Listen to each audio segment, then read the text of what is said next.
kata ada soalan yang tidak terjawab, kita akan jawab esok insya-Allah. Pak Ustaz, kawan minta agar saya tanya kepada Ustaz. Kawan saya akan umrah pada tahun 2024. Bulan Ramadan tahun depan. 2024. Bulan Ramadan. Yang biayanya diperkirakan sekitar 20.000 ringgit. 20.000 ringgit. Maklum, umrah dalam bulan Ramadan. Apalagi 10 terakhir. 20.000 ringgit.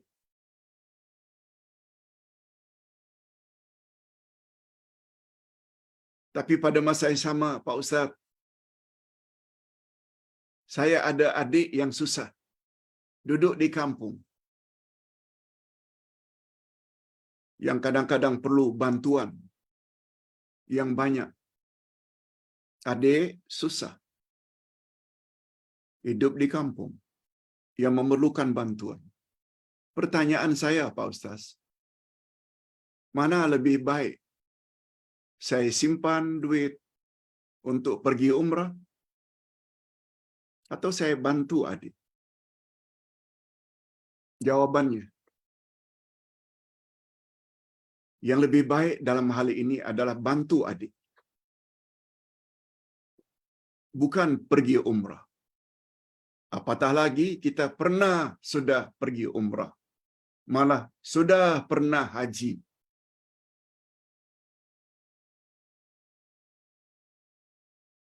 Bila ditanya, Pak Ustaz, mengapa Pak Ustaz berpendapat lebih baik bantu adik yang susah? Ini jawabannya. Rasul sallallahu alaihi wasallam bersabda, "Khairun nas anfa'uhum linnas." Sebaik-baik manusia adalah orang yang paling bermanfaat untuk manusia lain.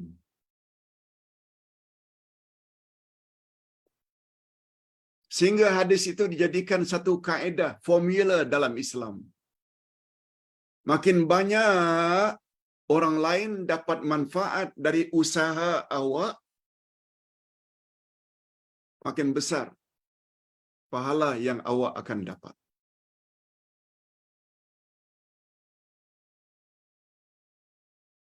Itu sebabnya dan rahasianya. Uday hobi, suka sangat kerja dakwah.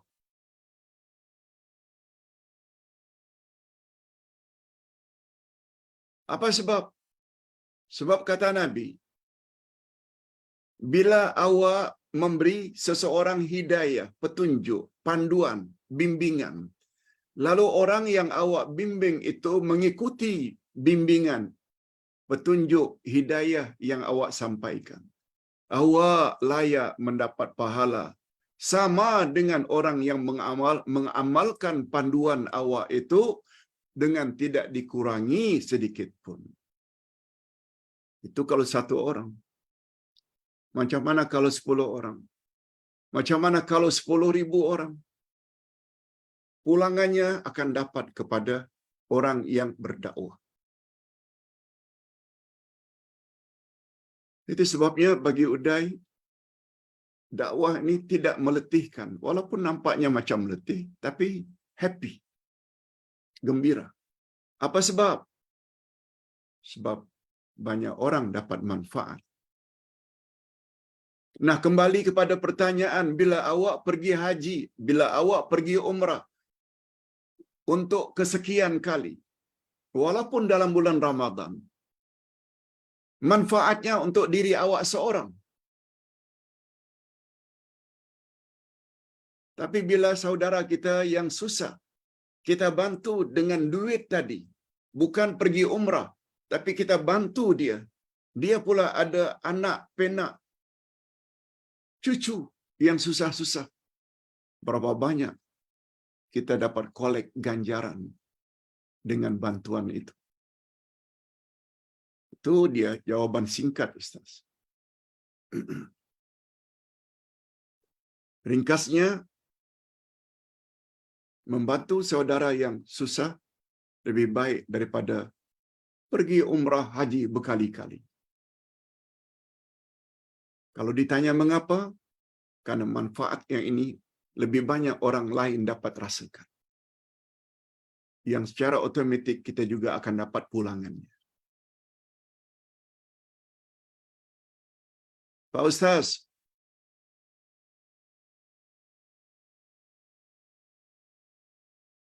apa makna tarwiyah dan tasyrik dari sudut bahasa? Tarwiyah maknanya membawa bekalan air untuk diminum sehingga merasa puas. Itu makna asalnya. Maria maknanya kepuasan bila dah minum. Dia ada kaitannya dengan ibadat haji, yaitu pada 8 hari bulan Zulhijjah. Orang mula berangkat meninggalkan Mekah untuk pergi ke Mina. Dari Mina pula ke Arafah. Lebih-lebih lagi pada zaman itu sangat panas. Tidak sebagaimana hari ini.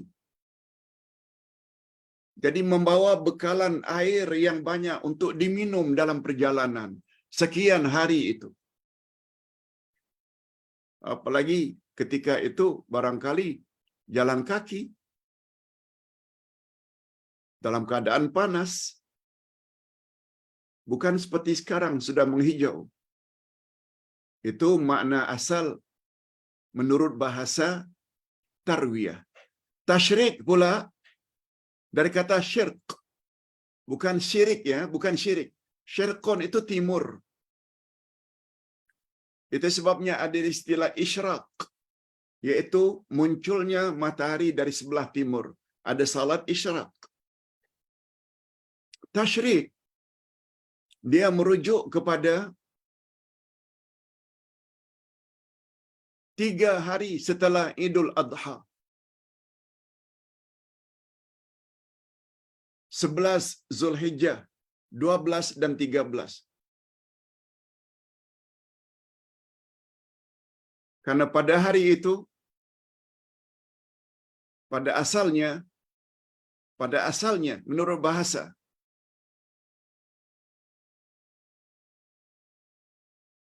sinaran matahari itu sangat-sangat diperlukan. Karena ketika itu korban dilaksanakan pada hari 10. Korban. Binatang-binatang dikuliti. Kulit-kulitnya dijemur di panas matahari. Panas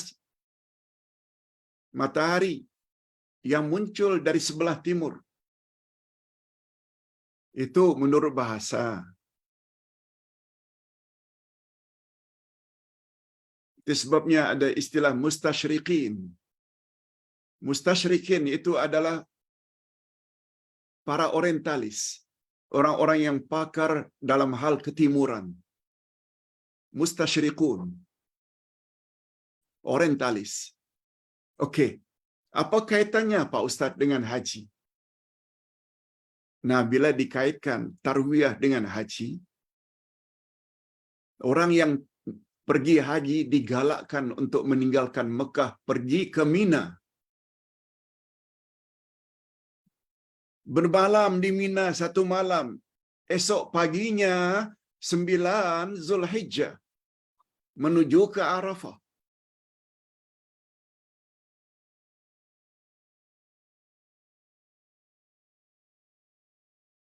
Itu cara haji Nabi Muhammad sallallahu alaihi wasallam.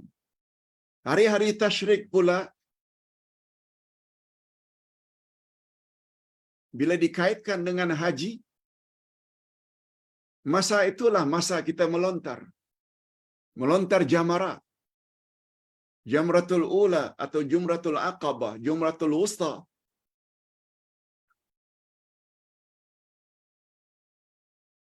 Dan satu lagi Jumratul Sughra. Begitu lebih kurang makna tarwiyah dan tasyrik menurut bahasa dan bila ia dikaitkan dengan ibadat haji. Wallahu a'lam. Yang ketiga, Pak Ustaz, wanita dalam iddah boleh tak hadir kelas-kelas helwani yang dipimpin oleh ustaz-ustaz? Kelas-kelas helwani barangkali ceramah-ceramah agama agaknya. Ustaz tak begitu pasti. Kalaulah helwani itu dengan makna ceramah agama, tazkirah, nasihat-nasihat, tapi oleh ustaz-ustaz. Sama ada bersemuka atau online. Betul lah. Kalau gitu, kelas-kelas helwani ini maksudnya tazkirah, ceramah, sama ada bersemuka menghadiri majlis di suatu tempat atau secara online. Jika bersemuka, bila bersemuka, kita hendaklah memencilkan diri. Boleh tak, Pak Ustaz? Hadirin dan hadirat, sebagaimana kita sama-sama maklum, iddah ada beberapa macam.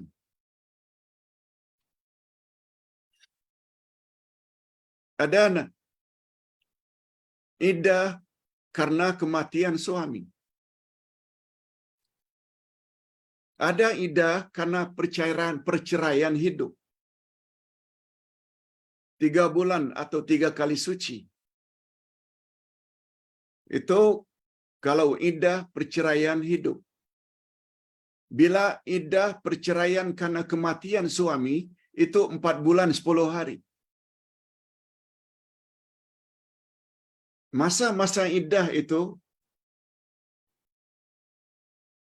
memang ada persamaannya, yaitu tak boleh kahwin, sebab wanita yang sedang menjalani masa iddah, kedudukannya macam isteri seseorang.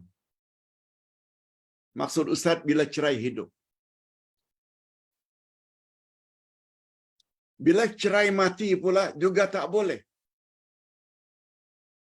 Mesti menunggu 4 bulan 10 hari. Hanya saja bezanya, bila cerai kematian, wanita tersebut tidak boleh keluar rumah. Apalagi untuk pergi menghadirkan diri majlis ilmu, ke dewan-dewan, ke masjid-masjid, tak boleh. Kecuali kuliah online, boleh. Sedangkan perceraian hidup, walaupun dalam iddah, dia tidak dilarang untuk keluar rumah. Tidak dilarang untuk keluar rumah. Oleh sebab itu, ingin menghadirkan diri dalam majelis ilmu tidak menimbulkan masalah sangat. Wallahu a'lam. Itu yang dapat Ustaz jawab. Yang keempat, Pak Ustaz, perlukah jamaah perempuan bersalaman, beratur sebagaimana jemaah lelaki lakukan? Sedangkan kami hanya 10 orang yang selalu hadir salat berjamaah di surau atau masjid. Hadirin dan hadirat, pada asalnya bersalaman laki-laki dengan laki-laki, wanita dengan wanita adalah digalakkan dalam Islam. Sehingga ada satu hadis Nabi sallallahu alaihi wasallam apabila dua orang bertemu, selain dia memberi salam, juga bersalaman, shake hand, niscaya akan bergugurlah dosa-dosa kedua-duanya. Itu fadilat bersalaman. Kalau orang Arab pula, laki-laki dengan laki-laki, perempuan dengan perempuan, selalu berdekapan, menunjukkan kemesraan. Bukan hanya tangan. Cuma satu masalah yang timbul. Ibadah salat, terutama salat fardu, Nabi tidak pernah buat dan tidak pernah suruh bila dah selesai salat, lalu begitu berakhir wirid, lalu keliling beratur bersalaman. Nabi tak pernah suruh, Nabi tidak pernah buat. Nabi hanya suruh bila selesai salam istighfar 3 kali, baca subhanallah 33 kali, alhamdulillah 33, Allahu akbar 33, kemudian ditutup dengan la ilaha illallah wahdahu la syarikalah, baca Allahumma antas salam wa minkas salam, baca ayatul kursi. Yes, itu ada. Buat masing-masing. Adapun bersalaman, bukan hanya laki-laki, apalagi perempuan, tak pernah datang dari Nabi sallallahu alaihi wasallam. Namun perkara itu nampaknya di Nusantara selalu dibuat. Terserah. Tapi Ustaz hanya tidak katakan itu bukan sunnah Nabi. Tapi bila berjumpa, tak kira sempena apapun. Tapi bila dikaitkan dengan ibadah salat fardu, bersalaman bersama setiap selesai salat, kita bimbang. Dia termasuk ke dalam amalan-amalan yang tidak disuruh oleh Nabi. Salat itu ibadat. Dan ibadat mesti ada contoh dari Nabi. Tapi bila kita datang ke masjid, lalu bersalaman seseorang ketika datang, tak jadi masalah. Ini yang beratur sambil bersalawat. Bagi Ustaz, sebaiknya ditinggalkan. Sama ada laki-laki atau wanita. Tapi, andai kata seseorang menyorongkan tangan untuk bersalaman, terima salamnya. Jangan pula ditolak.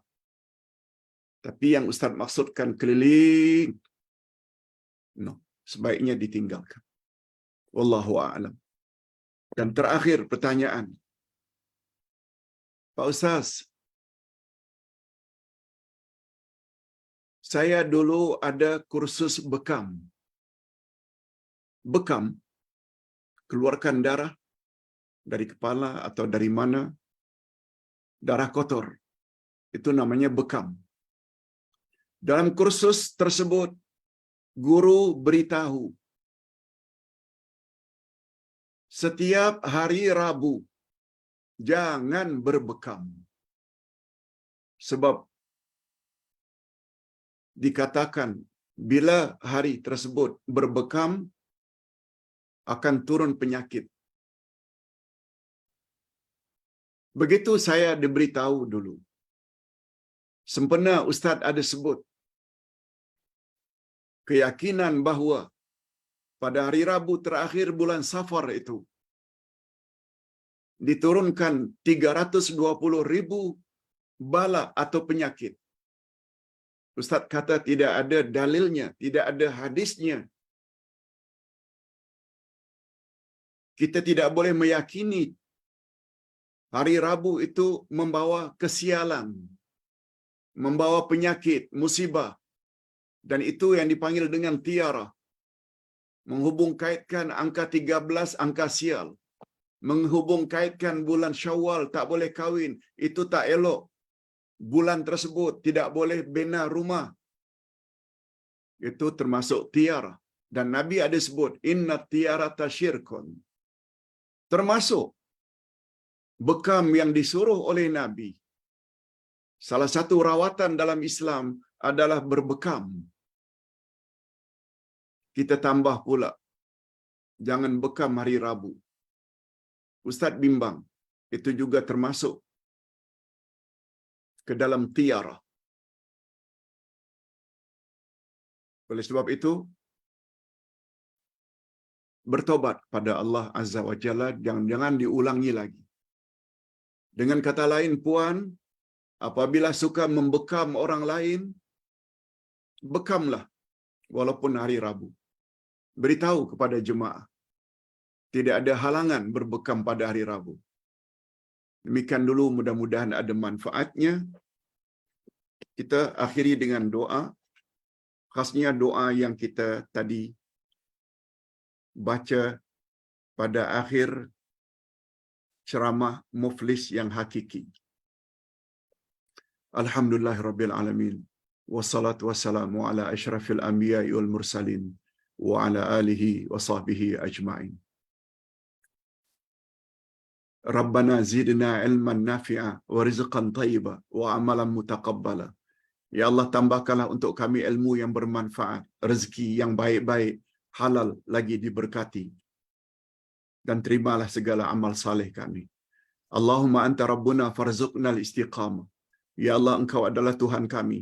Oleh sebab itu berilah kami sifat istiqamah, yakni konsisten, terus-menerus di dalam kebenaran.